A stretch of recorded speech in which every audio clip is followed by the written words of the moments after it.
I was not snooping. And that's the part that still messes with me. When I think about it now, we were sitting at the table eating dinner, talking about nothing important, and her phone was sitting there between us, face down like it always was. It buzzed once. I noticed it, but I didn't react. She didn't either, which was strange because she usually reaches for it immediately without thinking. A few seconds passed, and then it buzzed again. She flipped the phone over, glanced at the screen, and something in her expression shifted. It wasn't dramatic, and it wasn't obvious, but it was enough just a pause that didn't belong there. Then stood up quickly and said she needed to grab something from the bedroom. She took her phone with her, and I watched her walk away, already telling myself it didn't mean anything. At the time, it honestly didn't feel like enough to confront. There was no accusations forming in my head, no story yet, but I remember sitting there alone at the table, staring at my plate and feeling something subtle change in my chest. Not panic, not jealousy, just awareness. Like something had moved slightly out of place, even if I didn't know what it was yet.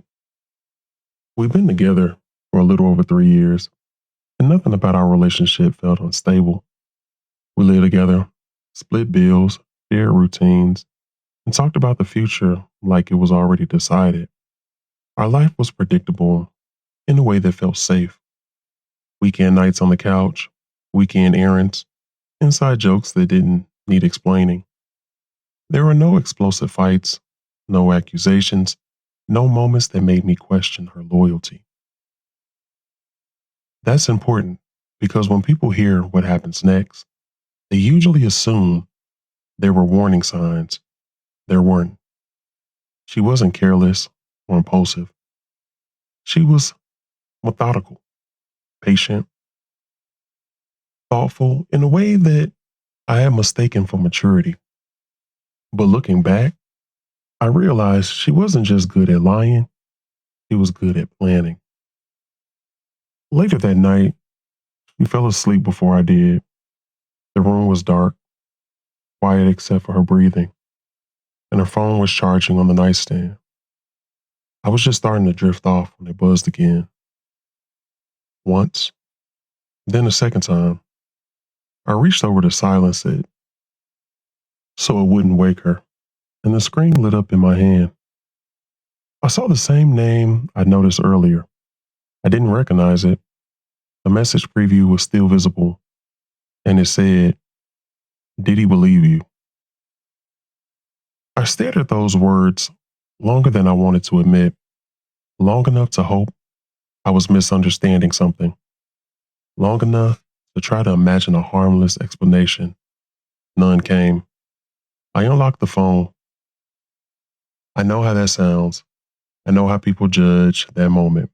But curiosity wasn't what pushed me, it was instinct. Once I opened the message thread, I realized immediately that this wasn't a single conversation. It went back months. There were inside jokes, plans, and entire discussions about me that made my stomach tighten the more I read. She had been giving him updates about my reactions, my trust, and the lies she told me to keep everything balanced. Messages like, he bought it, and he didn't question it, and I told him you were just a coworker. Each one landed heavier than the last one, not because they were cruel, but because they were casual. Then I saw one that made my chest feel tight. He thinks I'm working late tonight. I checked the timestamp. It had been sent while we were sitting across from each other at dinner. That was the moment my body shut down. No shaking, no anger, just a deep, quiet stillness, like everything inside me had paused at once. I kept scrolling. There were photos too, not explicit, but intimate enough that there was no room left for denial. Close enough, comfortable enough, and familiar enough. What hurt the most wasn't the cheating, It was how carefully everything had been structured. She wasn't acting on impulse.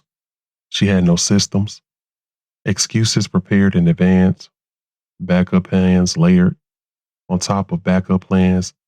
She didn't just betray me, she managed me. And that's when I realized this wasn't new and it wasn't an accident. This was a second life she had been maintaining, and I had simply walked into it by accident. I didn't wake her up that night. I didn't confront her. I put the phone back exactly where it was and lay there staring at the ceiling until morning.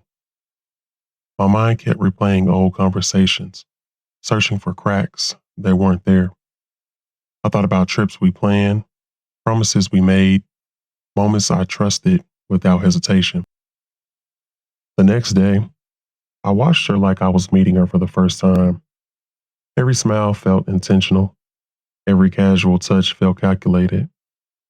She kissed me goodbye before work like nothing had changed. And that moment stayed with me all day. That's when I decided if she was capable of lying this thoroughly, I needed to see how far she was willing to go. Over the next week, I said nothing. That silence was harder than confronting her would have ever been. I had full conversations with her in my head that I never said out loud. She kept lying with ease. Late nights at work, girls' night. Her phone always face down, always within reach. I kept reading the messages, even when I didn't want to. She talked about me like I wasn't real, like I was an obstacle instead of a person. One message said, "Poor thing has no idea." Another said, "I feel bad, but this is easier." Then I read the one that stayed with me longer than all others. He trusts me too much. That's when I finally understood that trust hadn't been my weakness, it had been her tool. She slipped when she told him she'd been alone one night and told me she was staying late at work. Same night, same hours. That was the moment I stopped observing and started acting. I replied to him from her phone just once. I typed, "Did he believe you?" and put the phone back exactly where it had been. My hands were steady when I did it, and that scared me more than if I had been shaking. The next day, she was different, too attentive, too affectionate, like someone trying to smooth things over before they fell apart. That night, she told me she was exhausted and didn't want to go out or have company. She wanted the apartment empty. I told her I'll stay in, and she didn't argue. She didn't even try to hide the relief on her face. The hours that followed felt heavy. Every sound seemed louder than usual. Every minute stretched longer than the last. When the knock finally came, it didn't surprise me. I stayed where I was and let her answer the door. When she opened it, he was standing there. He looked confused at first, then smiled, until he saw me behind her. His face dropped. Hers went completely white. No one spoke. I stepped forward and held up her phone, unlocked with the message open. I didn't raise my voice. I didn't need to. He started apologizing immediately, not to her, but to me. That's when it became clear. She hadn't told him the truth either. She had told him we were basically over. Two lies, two versions, one of reality collapsing in real time. She tried to speak, but I stopped her. I read the messages out loud, slowly this time. The dates, the times, her exact words. With every sentence, she seemed smaller.